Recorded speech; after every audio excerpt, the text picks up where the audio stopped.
Well, state police are investigating the latest officer-involved shooting. It happened overnight in Algodones when a Sandoval County Sheriff's deputy fired shots at a person who the sheriff says was armed with a high-powered rifle. News 13's Kayla Ayers is live out at the scene where she received an update on the investigation a short time ago. Kayla, what'd you hear? Matt, the sheriff says deputies were responding to a call on Los Colonios Road that is just off of 313 in Algodones regarding a man armed with a gun. The initial call was that there was a man walking down the road firing shots.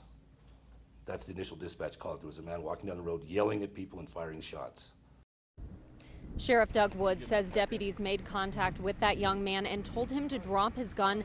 The sheriff says it wasn't long before a deputy fired shots at that man. He was taken to UNM Hospital where he is still listed in critical condition with gunshot wound injuries. No deputies or bystanders were injured. Sheriff Wood would not say how many times the deputy fired his gun or how many times that young man was hit. State police investigators were at the scene throughout the night. This morning they were going through the front yard of that young man's home with a metal detector. I spoke with neighbors who identified the young man as a 17-year-old who lived on the street with his parents. One woman who did not want to show her face on camera said she was shocked by the whole incident.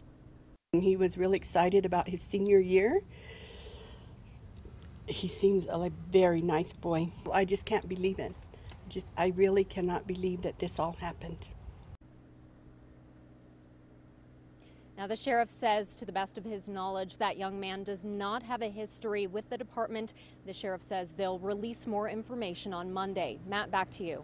Okay, Kayla, thanks. And the reason that we're seeing a delay in some of that information, they have to wait to interview the deputy in this case before they're going to release his identity as well. The sheriff did say that deputy has been with the department for about 2 years and has never been involved in a shooting before.